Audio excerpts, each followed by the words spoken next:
Just be glad for all you have that's in today. Hey everyone, Connie here, and welcome to my blind reaction to Carole and Tuesday, episode 2. So yeah, we're finally getting to this. I wanted to get to this at the end of last week, or maybe over the weekend if I had time, but due to the convention and everything and yada yada yada, I wasn't able to. But we're finally getting to it today, and I'm super excited. First episode, just based off of that, this is easily contender for anime of the season and even anime of the year if it continues to be as good as episode 1 was. And I don't really see why it wouldn't, but you never know.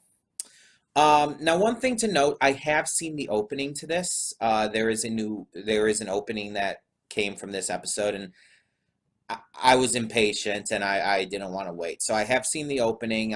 I've cried over the opening many times. It's beautiful. It's amazing. Um, it's just a really solid opening sequence for this series.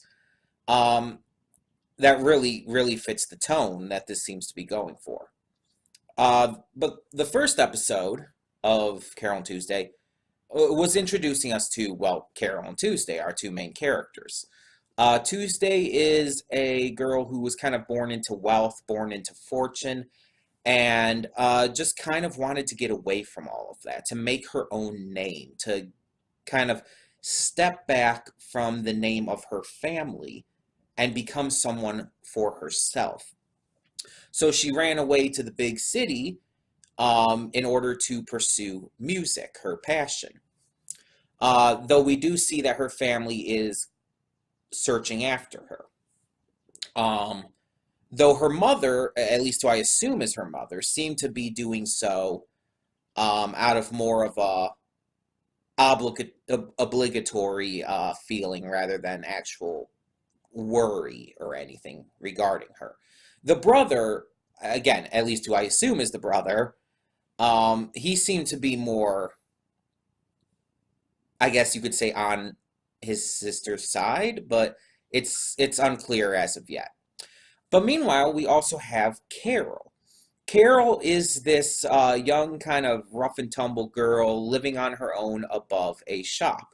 Um, she's just kind of trying to make it out there. She keeps getting fired from all of these jobs due to kind of having this rough personality to where, like, for example, we see her working at a fast food place or something similar, maybe a cafe, and she deals with two rude customers by seemingly spiking their burgers with hot sauce or something. And it seems like some really hot sauce or whatever, because they have a reaction to it.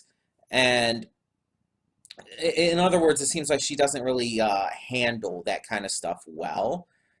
She kind of seeks out revenge in a way.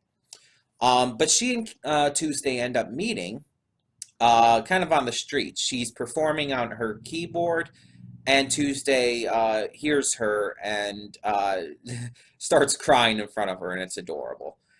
They end up running off together and heading to Carole's place where they jam out and have a little session together.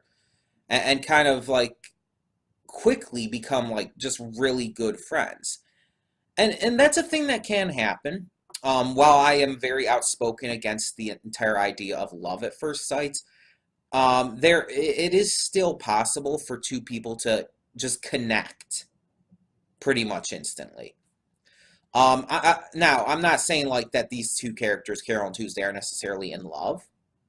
And if they do end up that way, if they do end up together in the end of the series, like I will be completely fine with that.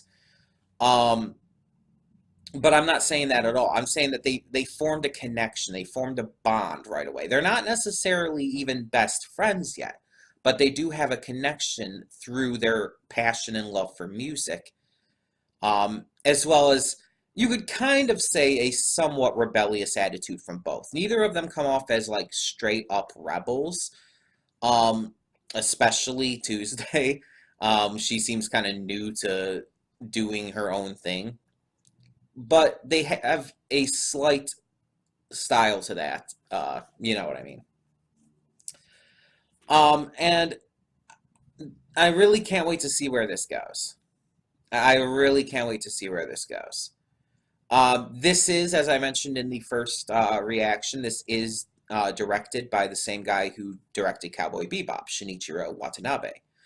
And it is also a Studio Bones original to celebrate the company's anniversary. Um, so it's got a big double whammy to live up to. I mean, you have to live up to the fact that the director is a huge name in this industry. One of the guys behind one of the most critically acclaimed anime series of all time. And on top of it, it's Studio Bones, a studio, an animation studio in this industry who is becoming more and more known as one of the best, thanks to anime like Full Metal Alchemist Brotherhood and My Hero Academia, among many others, of course. But they are becoming known as one of the best out there. I mean, kind of like almost the new Madhouse in a way. Um, and even though they've obviously been around for quite a long time, but they're really starting to become big nowadays, is what I'm talking about. And then, of course, this is an anime original. It's not based off of a manga or a light novel or anything like that. It is an original story created specifically to celebrate the studio's anniversary. So it has to live up to the idea that it has to kind of stand on its own. A lot of anime out there are based off of a source material, are based off a manga or a light novel, or even in some cases games. And because of that, they will already draw in a lot of fans of those initial source material. And those source material fans will also be able to get other people interested in the anime through word of mouth and all. This one doesn't really have that. All it has to look forward to is a stunning trailer and the hype of the people who had already started checking it out. But that brings in the final issue that it does face, the fact that it is being licensed by Netflix. And Netflix kind of has that issue especially with anime, to where they wait until the series is finished to just put it all up at once, because Netflix kind of forces the entire binge watching ideology. And the problem for a lot of people who like watching seasonal anime is that means that we're going to have to wait like 3-4 months at the least for this to show up on Netflix. And a lot of people are insistent on watching only via official licensing sites. You know, like official sites that are quote unquote legal. I don't like the terms of those sites being called legal and others being called illegal, because that's one, it's actually really restricting, and it kind of demonizes the other sites and glorifies sites that really shouldn't be glorified, especially since they do not do as much for the animation industry as they like to claim, and as some people like to claim.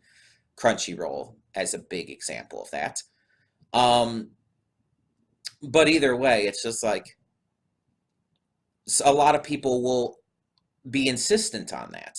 And if you are, that's fine. I'm not, for multiple reasons. But it's just like some people will not be able to watch it, that means, until months and months in the future, after this anime season has already come and gone. And that sucks, and I really hate that Netflix is doing this. There is no reason why they can't put up episodes weekly, or at least a few episodes every few weeks. It's just, it makes no sense. And unfortunately, that means a lot of people will have to wait to see this, and by that time, they might have lost interest. They might lose that spark that made them excited, and they'll move on to other things. And it's really unfortunate. But as you know, I am reacting to it because the trailer was excessively hype inducing, and it's something that I don't want to wait for, and I won't wait for. I don't think I should, to be honest. I don't think anyone should have to. And so we're going to continue reacting to it, and we're going to continue watching it as long as it remains good. As long as my interest in it keeps to that above 10% limit that I have. Which it definitely will, because my interest right now is pretty much 100% in continuing. um, but yeah, I'm super excited to see what we got with more of this. And I hope you guys are too, for those of you who are watching these reactions. Especially if you are watching it like with me in terms of that's how you're watching this series. Um, I hope you're really enjoying this as well, and I hope you're enjoying the reactions. But either way, yeah, the point I was trying to make with all of this is that this series does have some hurdles to jump through, and it has some things to live up to. But in the end, based off of this first episode we got, it definitely seems like it's going to live up to everything that is expected of it. I mean, the voice acting's phenomenal, the singing is phenomenal, which is obviously important to a series like this. The art and animation is gorgeous, but most importantly, the characters and the story are excellent. The characters are instantly likable, all of them, even the characters who you may not, who may not actually be well, supposed to be likable, like they're maybe be bad guys or shady or whatnot. Um, they're just instantly like exciting. You want to know more about them. You want to see more of them and how they interact and act around each other. Um, this series also has another character in it, and I can't remember her name at the moment. She had a focus in the first episode. I think it was like Angela or Angelica or something like that. I might be completely off, but she had a focus in the first episode. She's like a singer and a model and stuff, and she's starting with a new man. She has her manager, and she's starting with like a new company or something to work with after a commercial kind of went bad for her. Um, and so it's going to be interesting to see how her story will eventually integrate in with Carole and Tuesdays. Um, and then one other thing to note is that this almost seems to kind of be going in a similar direction as My Hero Academia. Because if you remember, there's points at like the beginning of the seasons of My Hero Academia where it kind of tells you like, by the way, this is the story of how I became the greatest hero in the world. Izuku speaking, of course. And it's just like in this one, it kind of did that same thing with the first episode. It's kind of hyping up like I mean, obviously paraphrasing to make the point here. It almost kind of said, this is the story of how Carole and Tuesday became became a big thing. It kind of seemed like it was doing that same kind of concept here. It's like, we know where it's going to end. Carole and Tuesday are going to become big. They're going to be a big act. They're going to change the music industry. And this is the story of how it happens. Now, one thing I also have to know, I don't know how long this series is going to be. I don't know if it's going to be like a 12, 13 episode series. I don't know if it's going to be like somewhere between 24 and 26 episode. I don't even know. It could be longer. It could very well be longer. But I don't know. I don't think anything's been stated, and if it has, I just haven't heard. But either way, I think, and also we don't know if there is going to be multiple seasons or not. But either way, I do know for sure that it's going to be good, and that people are going to be talking about it either way. So yeah, I think that's about as much as we need to go on about today. And yeah, obviously, this is going to be just a whenever I get to a series. It's not scheduled or anything. It's just like with Star Versus. It's going to be whenever I can get to it. And in this case, we're getting to it now. Episodes come out on Thursdays, so it's a little later. But maybe the next episode, episode 3, we'll get to on Thursday this week, or maybe Friday. We'll see. But either way, let's get this going. So when the screen fades to black, pause this redirect and go to the description below. Follow the link to the reaction, and after you watch it, come back here to the redirect and resume play. Because after it fades to black and then fades back in, everything from that point forward will be my afterthoughts, and will contain spoilers to the episode. So that being said, thank you so much for tuning in, and I will see you at the reaction. Okay, and we are back, and we'll begin with spoilers in 3, 2, 1, now. Okay, so yeah, this is what I was hoping for, that this series would continue to be phenomenal, and it did. Episode 2 was just as good, if not better, than the first episode, and which is really just like awe-inspiring that they were able to do that, to make it as good, if not better, than that first impression they gave us. But there are a few specific things I do want to bring up with this. So first off, we see that there's this character who I believe is supposed to be Tuesday's mom from what we got. It is the Herschel State Governor, Valerie Simmons. And I believe she is the woman we saw in the first episode who is kind of implied to be Tuesday's mom. And it would kind of fit, too, with the fact that Tuesday is pretty damn well off. Which also, she went into sharing that with Carole in this episode. So, Tuesday Simmons. It works as a name. It's not necessarily the most fitting surname, I would think, for her, but I mean, it works. But it's giving us more information on her. So we start to get more of that in this episode. Yes, she's rich. She lives in what is considered a mansion. And she has one of those limitless black credit cards, but is choosing not to use it currently because obviously it could be tracked and her family can find out where she is, which she doesn't want to happen. She is running away on purpose. And in the meantime, we also get some backstory on Carole. So Carole is an orphan. She grew up in a children's home. We don't know how she was orphaned. We don't know if it was from birth or just a young age. But we do know that that while in the children's home, she was bullied and in turn retaliated against the bullies. And she kind of sees it as maybe she was a bully herself. Now, we did see in the first episode, and we saw it a bit here too, not as much here, but we did see it a little bit, that Carole does have that kind of personality to her. She's a bit of a free spirit. I wouldn't completely say a troublemaker or anything, but she has a bit of a temper, and she's not good at holding herself back. Let's put it that way. She is just really not good at holding herself back. We saw it in the first episode with how she reacted to the rude customers.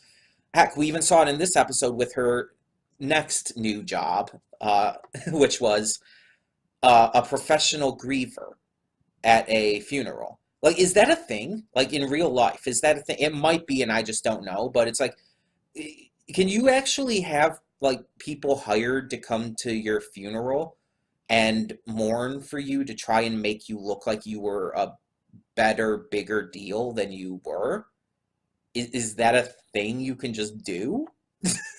I mean, if it is, that's weird to me. Maybe it's just because I would never do something like that. It just seems like, why? Are you that, like,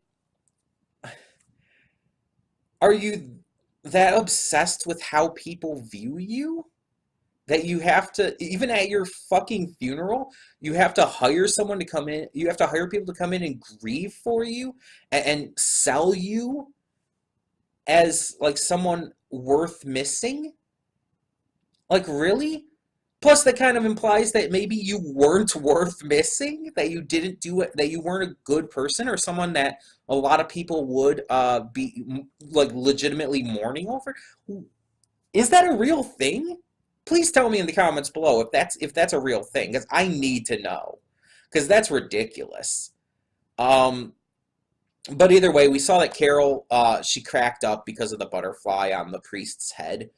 So we see that she has a hard time filtering herself. She has a hard time keeping her emotions in check. That's actually a really good way to put it.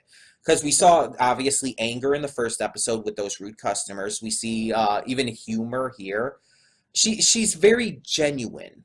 She presents herself in a very genuine way and doesn't seem to like to hold back on that. And I mean, I can appreciate that because I'm very much the same way. As you guys know very clearly by a lot of my reactions, I'm extremely emotional. I mean, hell, I was crying, I was tearing up during the opening for this, and I had seen it many, many times already by this point. But I was still tearing up because I'm an emotional person. And it's not just like, oh, I get sad easily. I can cry if I'm angry. I cry if I'm happy. I cry if there's just like if whatever I'm watching or doing is like extremely hype worthy or whatnot. I can cry during a lot. Um, in fact, it's kind of funny because sometimes I don't actually cry at things that a lot of people would expect me to. Like, for example, here's actually a recent example. Just last night, I finished season 3 of Supernatural.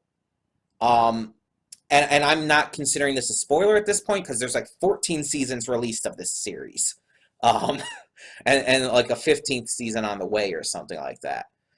So I am not considering this a spoiler. Plus, I think everybody who knows about this series knows that this happens from time to time.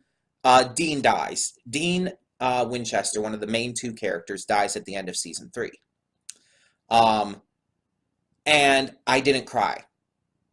Mostly because, one, again, before I even started watching the series, I knew that the main characters die and come back and everything multiple times throughout the over decade long run of the series. So it's like I know he's going to come back. I don't know how, but I know he will. So it didn't affect me because of that. Plus, also, they did a lot to prepare the viewers for it. They did a lot to prepare the viewers to make sure that we would be able to get through it. And I think that's also what kept me from crying. I mean, I was sad for Sam, of course, who had to be there for that and all, but and it was still a good episode, and it was a good scene, but still, it didn't make me cry. But then you have this, again, the opening of this that I've seen many, many times already made me cry here. And it's like, I don't always know what it's going to be. I don't know if you guys remember My Hero Academia reaction to the one episode where All Might is fighting All for One, when he uses the United States of Smash. I cried during that. That just really got to me. And I've seen it many times after, and it still makes me emotional. And it's like, okay, you wouldn't think of that being a cry-worthy moment, right? But it made me cry. Hell, the part in season 1 where All Might tells Izuku, you too can become a hero. That makes me cry. But that's obviously a more fitting cry scene. But the point is that I'm very emotional. And I think that's why I love this series so much. Because this series gives you a lot to get emotional over. Not just crying, not just being sad or being happy, happy tears or whatnot. It gives you just a lot to be emotional over in general, all kinds of emotions. You feel Angela. I'm gonna call her Angela because her name wasn't said in this episode, but you feel Angela's frustration with Mr. Tao's tests on her and on her voice. You can feel why she would be frustrated, and you understand, you get it, um you empathize and sympathize with those kinds of emotions.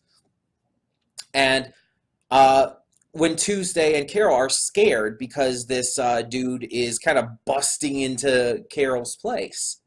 You understand.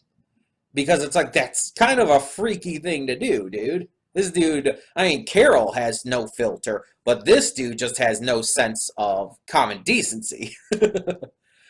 And you feel the emotional pull of when they're singing again on that stage, with Carole using an actual piano rather than her keyboard. A grand piano, too. Like a really big deal, a high quality instrument. You feel the emotion of that because of how big of a deal that would be to any aspiring musician.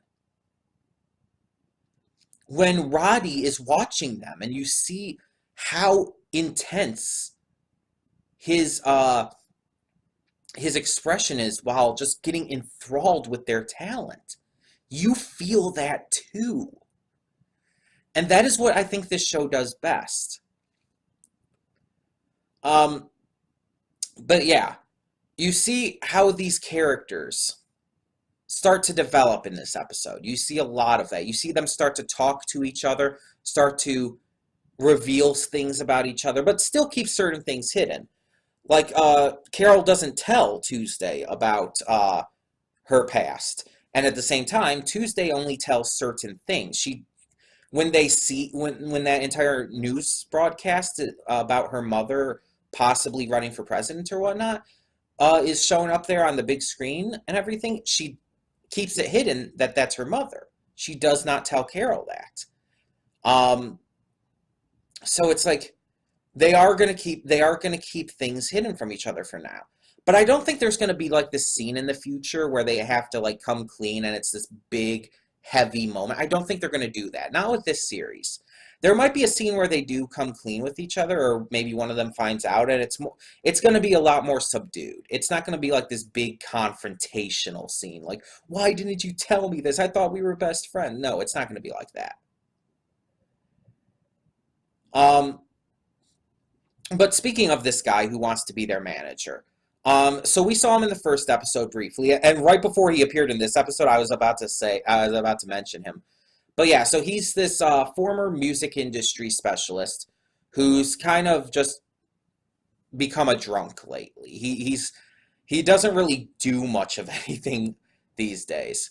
But then while he's in the bar, he overhears two other patrons listening to Carole and Tuesday's performance that Roddy recorded and uploaded. And at first he's like, "Oh, shut off this noise." But then when he starts to really listen to it, he even apologizes to them for yelling at them. And he's like, "This is good." And so that's where he calls Roddy when he finds out that it was Roddy who uploaded it to some kind of YouTube surrogate. And he calls Roddy and gets the location and all. And they head over to, well, confront them and try to be the manager. So yeah, and it kind of reiterated the points in this episode as well about this kind of being the story of how they become big and change the music industry. And that is reflected in the theme song as well. In the theme song, I believe it says something along, what does it say? Crap. Let me check real quick here. It says something along the lines of changing this world. I think it's if I'm trying to remember the lyric. It's because I'm not going to put it on and listen to it again. But it's like, change this world with me or something like that. It's pretty much right there. Actually, I could listen to it. I'll just turn off the music capture so you won't be able to hear it. I want to get this right. So give me a second here.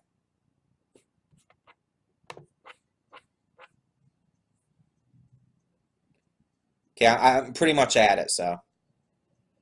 We can change the world. We can change this world. Today with me, or today with you, or whatever it is. It's a little hard to tell. But yeah, we can change this world. And it implied in the first episode and in this one that that's what this story is going to be about. Carole and Tuesday changing the world through the music industry, starting to like really become big and get to people. And it's even reflected in the visuals of the opening. Like you see them playing there on the street. All these people just stop and start to watch and listen and really get into it. And that's how a lot of people start. A lot of musicians tell stories about how they're like in these they playing in these clubs or on the streets or whatnot, and just you have these people lining up to see them and just tuning in and just stopping on the street to watch them. And it's like you hear all these stories, and it's like, yeah, a lot these people don't start just selling out arenas. No, they have to work towards it, and they have to get noticed.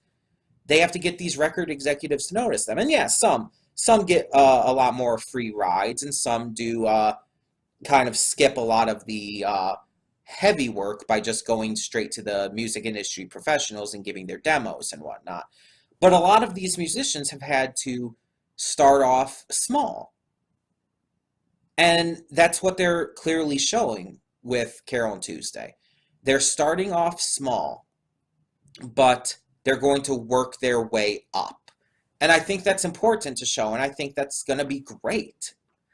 So yeah, I really love this episode. I thought it did really well to continue not only just being entertaining, but give us legitimately good story, good characters, good pacing, switching between our three main characters at a good and steady rate. None of it feeling like it was going too fast. I'm still curious as to how Angela is going to get involved. I still am not sure on exactly how she's going to come into play in Carole and Tuesday's story. Because right now we see that she is working with Mr. Tao, who basically, from what I can tell, runs a Vocaloid company. That kind of thing. It's like he samples music, all these popular songs, and then creates new music using like technology, no actual people and everything. He works with all these AIs to create the new music. And that's kind of what Vocaloid is. They're AI programs and all that sample musical stylings of real singers and use those samples to create, well, music, to create songs.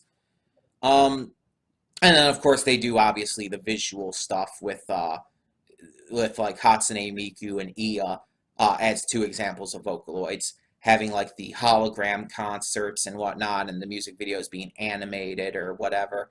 Yeah, but like the actual music itself is digitally created completely. So it's really interesting. It's a really interesting style, and it's interesting that they're kind of including that in here.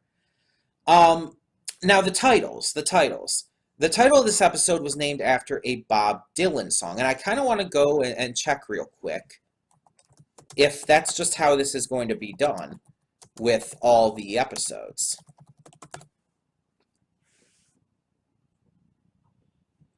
Let me see if I can find if there's episode titles listed on Wikipedia.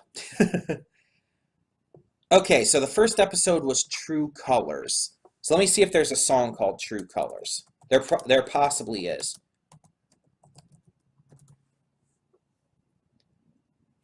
Okay, there's a few different ones. But the big one you have to notice is Cyndi Lauper, because obviously Tuesday is a big Cyndi Lauper fan.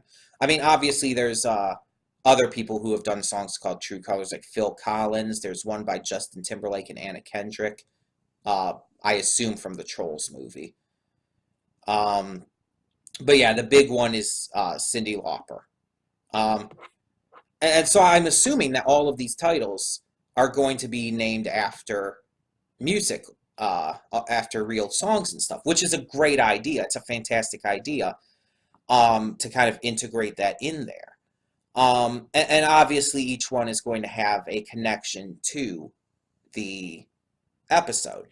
True Colors, because it's kind of revealing like what their passions are and what they truly desire out of this world.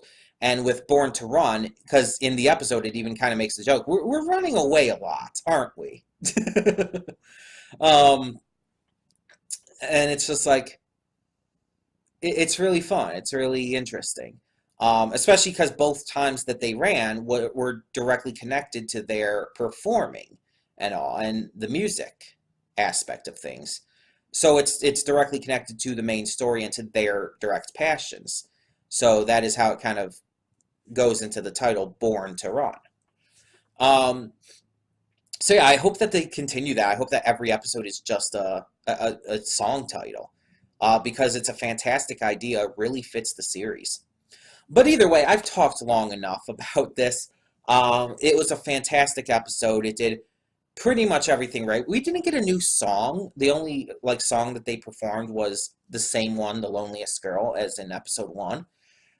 Still a great song, and it was different this time because I think even for the song itself, there was different lyrics and the instrumentals were different because Carole was playing on a grand piano this time instead of her keyboard. So they even actually made it sound different to us, which obviously fantastic thing to do.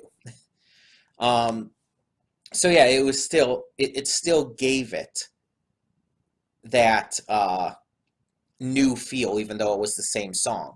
Now we're obviously going to get more songs. I feel we are, especially now that this guy's becoming their manager. They're going to need to make more songs. They're going to need to come up with new stuff. So I can't wait to see what we get with that.